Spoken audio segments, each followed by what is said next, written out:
Oh, yeah! It's time for another episode of We Love Comics, the show where we love comics, and you should too. I am your host, Vactor, and I'm here with the blackest nerd in the history of powers. It is Mr. Marcus Seaberry. Seaberry, how you doing? Come on, man. There you go, boy. You be jumping out the window for real. That's the way I like it, Seaberry. I love jumping out the window. I'm just saying, man. I can't stand behind none of that, man. I'm on a show called Black Nerd Powers on hiatus. I don't know if I'm the blackest or nerdiest. I just know I'm a black nerd, and if I may paraphrase Childish Gambino, that crap was illegal until 2003. The cineast of sundries, Mr. Marcus Seaberry, who we will talk about a little bit later, is reviewing movies for CineSundry. But before all that, Seaberry, how you doing? What's been going on? Just to let people in on my life. I'm in the middle of changing jobs. Still the same profession, still library work. I'm just about to start working for the city of Memphis. Nice. Had like a little online orientation day, so I still ain't went to my actual site yet. Oh, snap. But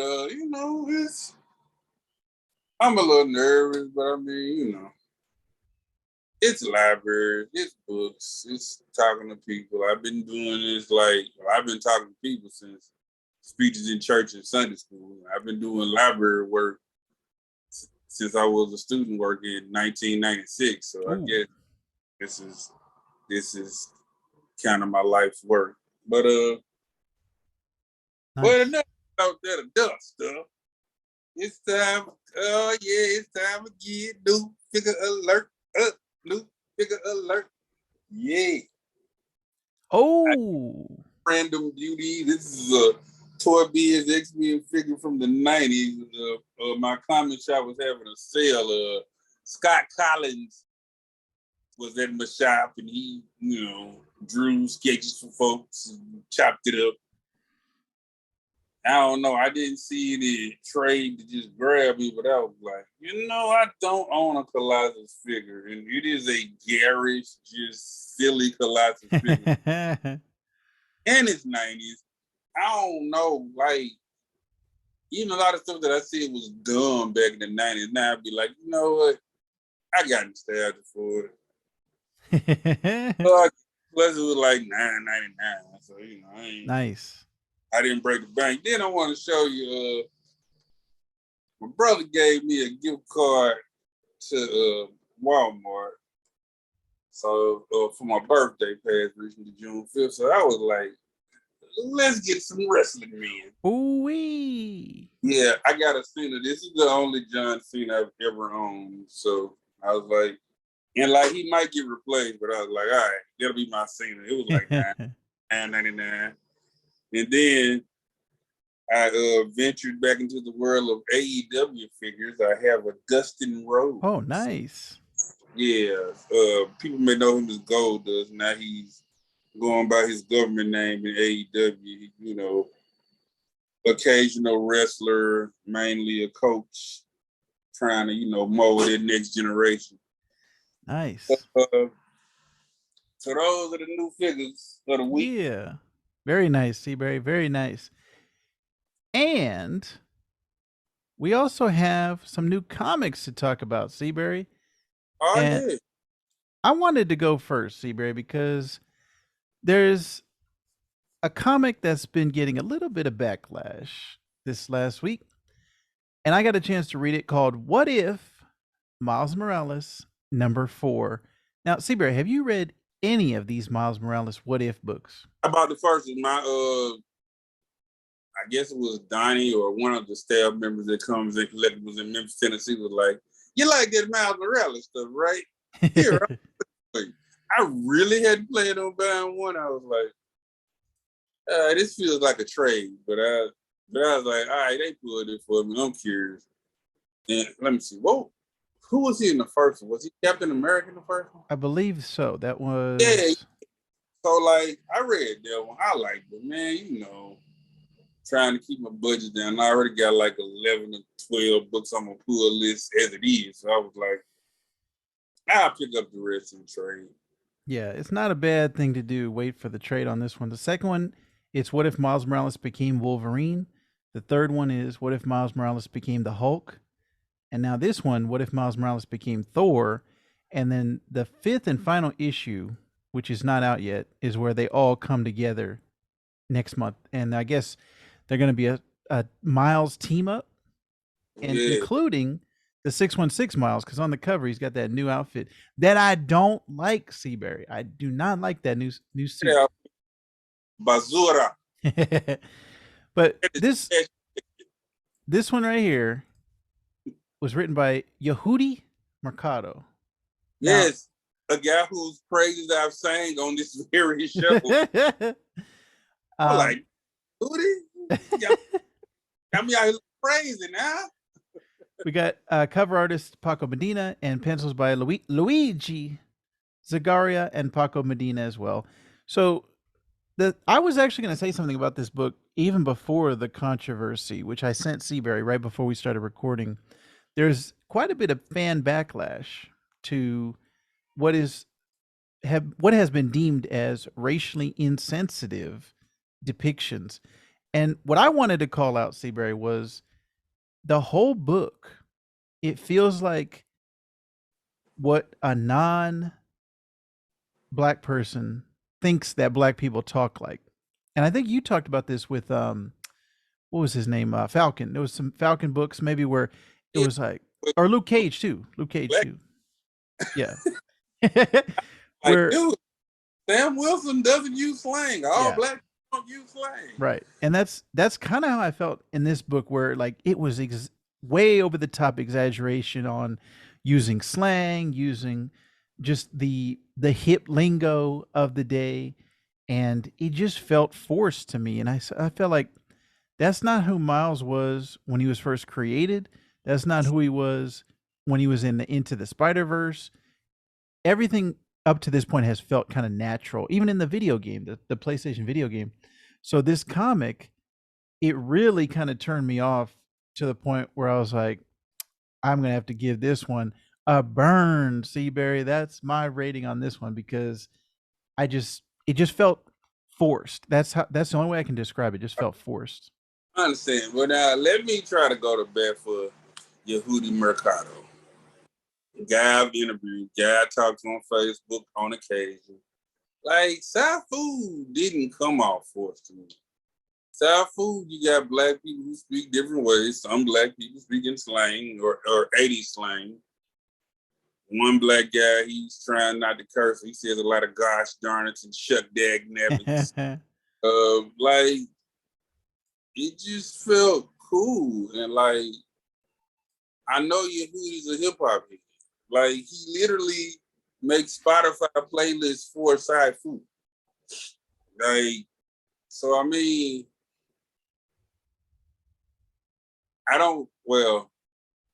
I'll say I don't think it's intentional cultural appropriation. It kind of fell flat. It turned out problematic with, first of all, Asgard is his hood, and then like they had the shoes on the power lines. Yeah, on the power line. Now see, I don't know. I guess I gotta turn in my black car. I didn't know that signified somebody died. I just thought that's what you did when you didn't care about the shoes. I'll throw them on the power line. But people like, yo, that signifies somebody died in their neighborhood. I actually didn't know that either. So turn in my car too, Seaberry. Yeah. But like then the graffiti on the hammer and him saying hammer time when he transformed. I was like, I don't know. Like, either Yehudi,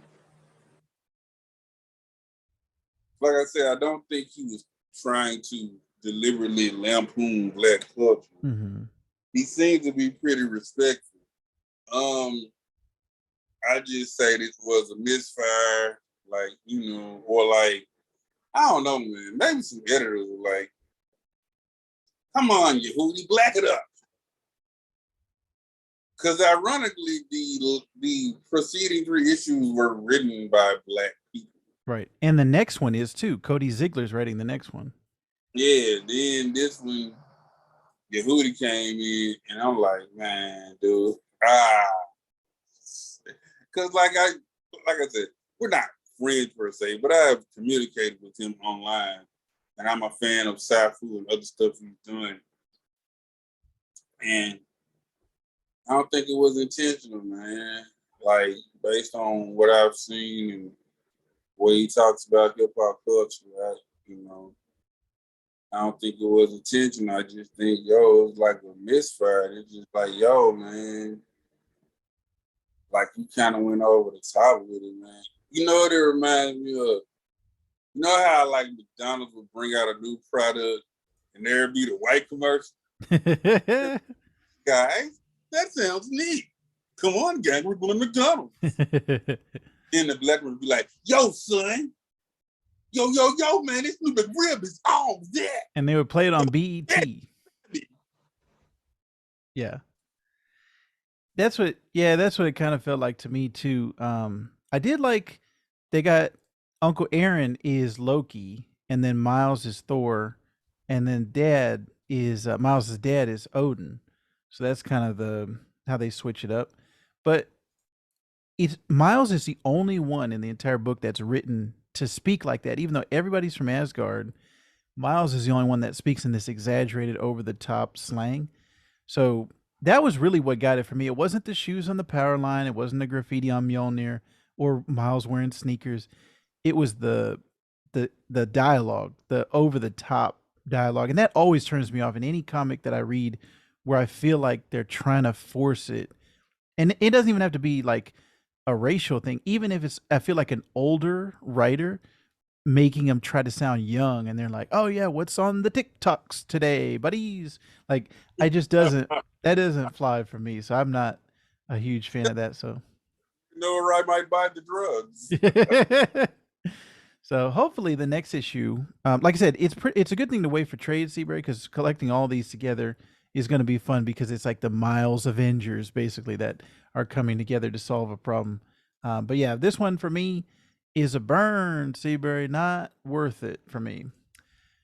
The only other thing I wanted to talk about real quick was Miles Morales Spider-Man number 38. And the reason why I wanted to talk about this one, Seaberry, is because I'm all caught up. I read all 38 issues in the last week or two, and it's one of my favorite comics currently. And you talked about it on a previous episode, how this is your current Spider-Man. This is where you get your Peter Parker fix, but in the form of Miles Morales. Well, kind of Spider-Man fix. Or Spider-Man, sorry. I don't like that we keep having Peter Parker be a loser. It's a little hard to read now. I've been reading it 46 years now. Yeah. Well, what's kind of interesting about that, I was listening to a podcast and they were talking about how at one point Marvel was letting Peter grow up. Like, he was introduced in high school, then he graduated high school, then he went to college, then he graduated college, and then he was a professor. So like they were letting him progress. And then at one point they were like, oh, wait. If we don't stop this, you know what it was? It was Chip Zdarsky. I was listening to an interview with him, and he was talking about that Spider-Man life story, which is every issue is 10 years in Spider-Man's life where he's aging up. So Marvel was like, hey, we got to stop this, because if we keep letting him age, this guy's going to be 60 before we know it. So they kind of froze him in place, and it feels like he's kind of like mid-30s. I know, but like still, even in that, I saw growth. Mm-hmm. Because again, I'm an old head. Everybody has this run they hold sacred, and it's probably greater than I imagined it to be in my mind. I own it. But that David Michelinie, Todd McFarlane run, and like he was winning. He had published the book of his Spider-Man photos, webs. He was going on a book tour. Now that wasn't just going through his book; that was going through like all 3 or 4. I think it was 3 Spider-Man books at that time. Right. And he was married to Mary Jane. She was a successful model, and they lived in a condo. I was like, okay. I feel like Peter Parker's kind of winning a little bit. I'm like, this is cool. And he had gone back to school to get his master's. I was like, yeah, Peter. Then that's why they were like, I'm a reader, like, well, like they took him from being a model to being a actor, and they were like, well, we think actor is too good of a job for her to have. We're gonna take that from her. I'm like, dude, God, like, no, I liked all of this, and so that's why I lean for Miles is young and kind of like legit young, and there's that youthful energy and hope. Right. And that's what I'm getting out of the book too. And something else Chip Zdarsky talked about on his interview. I was listening to, I can't remember which podcast it was, but he was talking about, and I think we also had this conversation on Geekland way back in the day. The Marvel and DC, it's all about the illusion of change, and you're always writing the second act. You're never getting to the third act of these characters. So it's like you got to keep on, okay, I think he's going to change. I think he's going to change. Oh, wait. We got to reset it back to the status quo. That's what's going on with Peter right now. Miles has not got there yet because he's so young. He's still in that act one stage of his career. So yeah, eventually, with these superhero books, we're gonna see it in all these characters. But Miles right now is, I think, the most fun Spider book that's coming out. And I just wanted to talk about that. This issue 38 started the Empire of the Spider arc, where Miles and Shift are. It's almost like the Days of Future Past of Spider-Man, kind of. So he went to this alternate future where Salim, the evil Miles clone, is the dictator and he's the ruler of Brooklyn, and everybody's older. Genki's older. Miles's sister's older. So I'm having a good time with this one. It seems like it's going to be interesting. The only thing, Seaberry. Oh yeah, I forgot to say, written by Saladin Ahmed, and pencils by Alberto Foci Duarte and Christopher Allen. I missed that first artist, Seaberry, on the very first run. Ever since they switched artists, I can't even remember his name. Forgive me, but ever since they switched that artist, it just hasn't been the same as far as art goes. They've had a couple of them where like they weren't drawing his waves right. They weren't doing, like, his face looked kind of weird. So we gotta get back to that original artist. As a matter of fact, let me look up that artist here real quick. But I'll give it a buy for Miles Morales, Spider-Man number 38. And yeah, you're all caught up too, right? Yeah, and shout out to Saladin Ahmed, He's been there the whole time. I'm blaming editorial. Somebody was like, "Hey, you got to do a Clone Saga."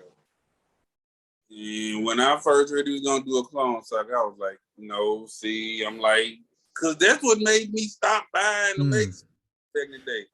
I bought it from like 88 to 95, and I was just like, "This is dumb."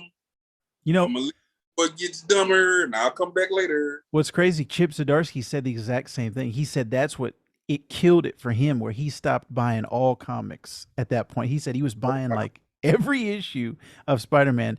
He was buying like 10 books, and he was like, I'm done. I can't do it anymore. I didn't go that far. Let's be clear, I'm still buying X-Men. So, do you have the artist? Yes, Javier Garron.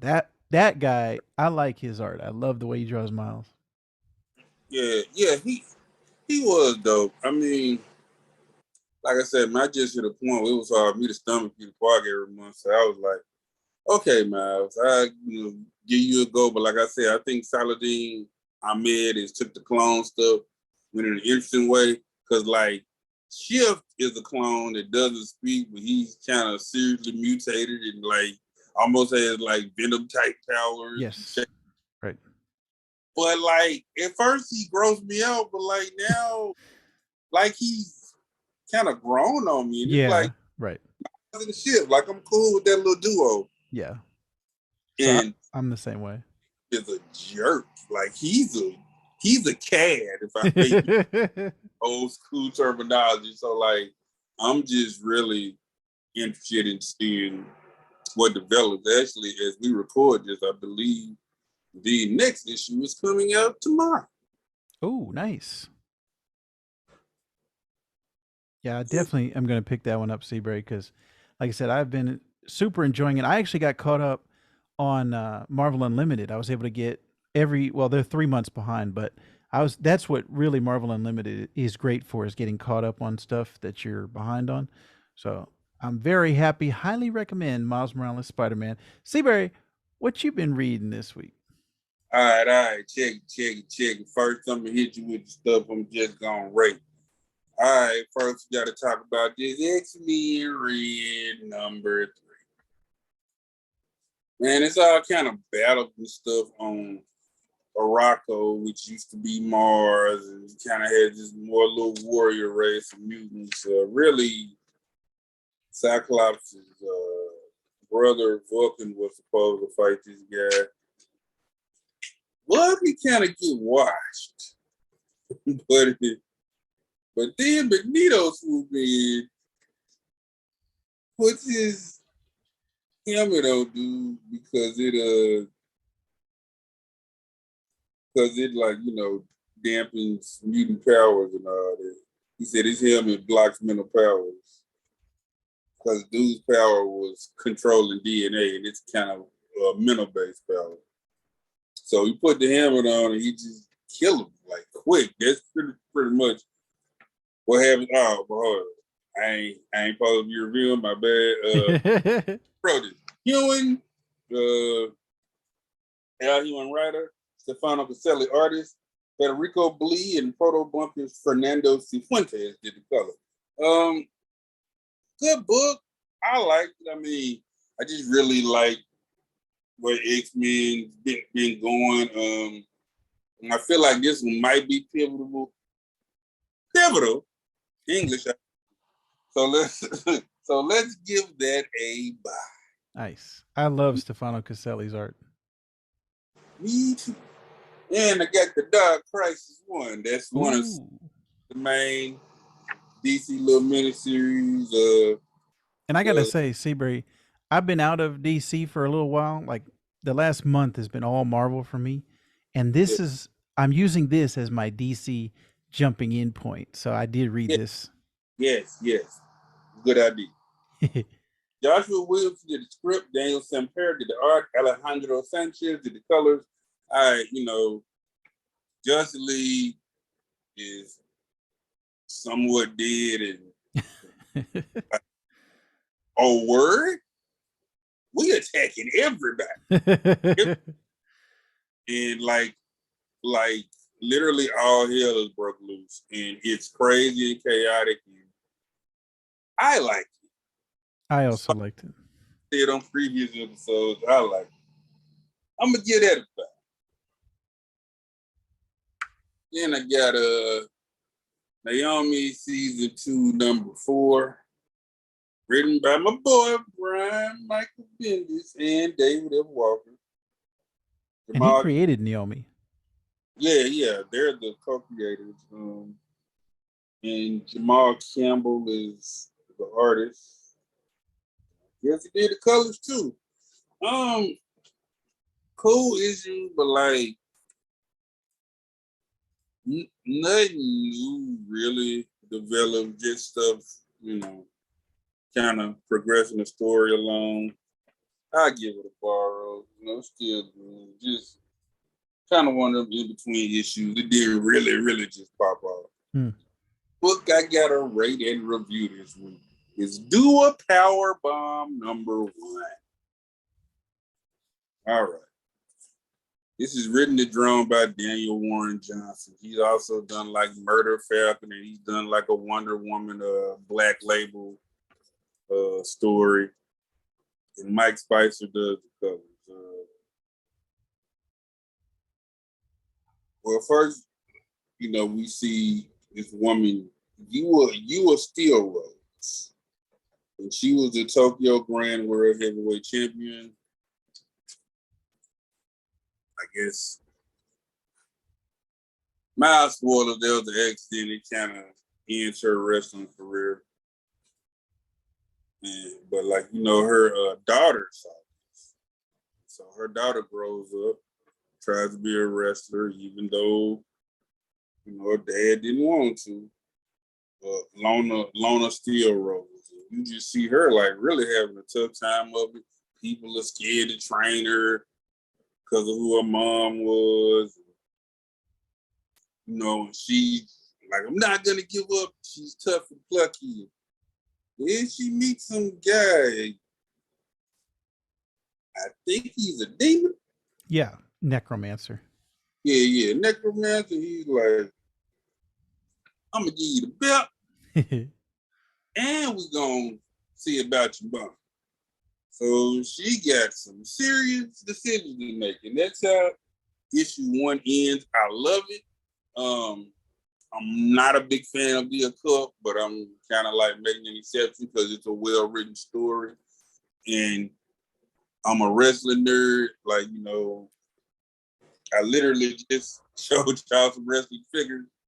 Like, that's what I do. That's what I'm about. It's a clever way to not just be a traditional wrestling story. Although now, there have even been books that are traditional wrestling stories now, and Image has published some of those, and they work. But this is a unique twist. I like it. But again, just due to finances and time, I'm probably gonna get the rest in trade. That's what I normally do with indie stuff, man. I buy the first issue, see if we grab them, and then wait for the trade.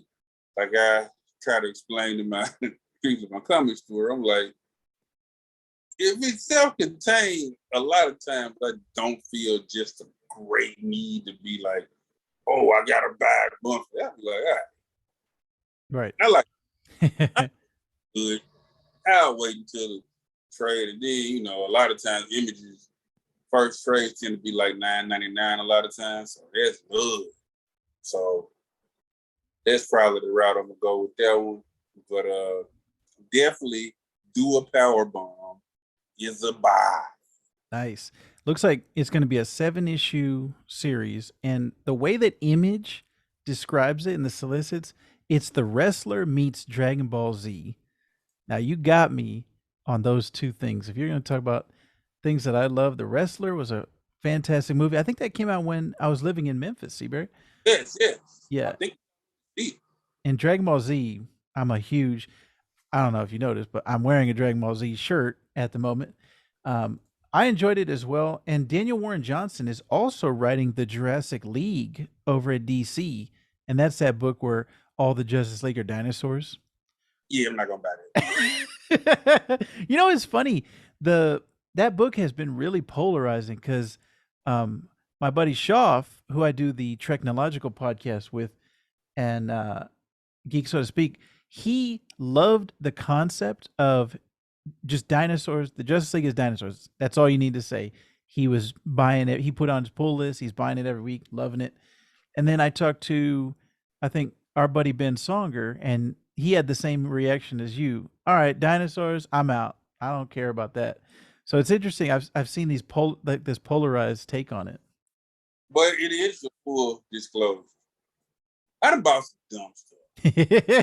Like, I'll take on Avengers because it's basically, I don't know, Avengers meet like Metal Heroes or something. I keep meaning to buy Mech Strike by the Avengers, which I gotta hear soon because now there's a Mech Strike Monster Hunter sequel series.